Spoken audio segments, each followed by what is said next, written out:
Bonjour les amis, soyez bienvenus dans cette vidéo. Aujourd'hui, je vais vous montrer une panne que j'ai sur la Mercedes Vito.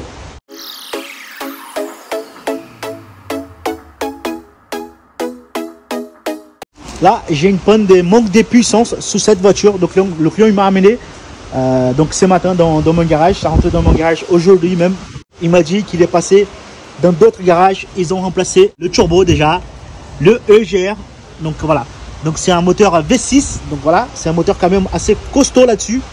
Et j'avais deux soucis en fait. On a testé en fait la pression. En fait, on avait pas mal de codes défauts avec la valise. On a bien broché la valise. On a branché la valise. On avait pas mal de codes défauts. Du coup, j'ai effacé tous les codes défauts et on a fait une test de pression, de suralimentation pour voir ça peut. J'avais pas une durite percée, donc on a trouvé à niveau, c'est le niveau des sorties là en fait. Il y avait pas mis le joint. Il y a un joint qui manquait.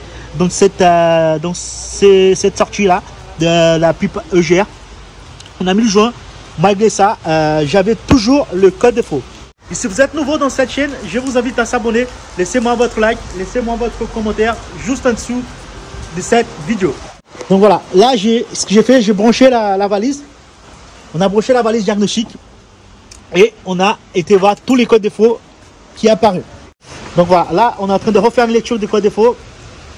Mais qu'est-ce que j'avais comme code défaut concernant en fait le débutmètre. Donc voilà, ce débutmètre là.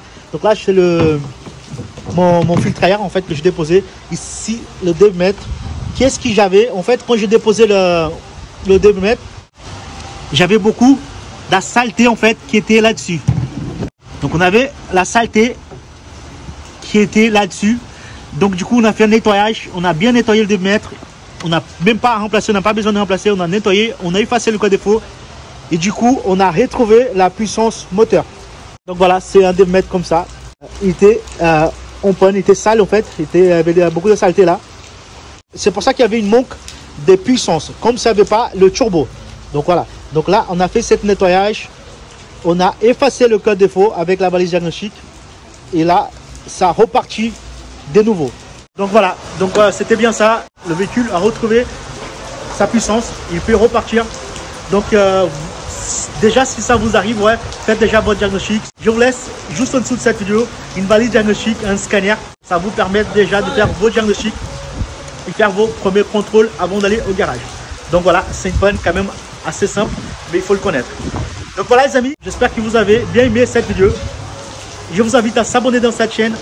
Laissez-moi votre like, laissez-moi votre commentaire juste en dessous de cette vidéo.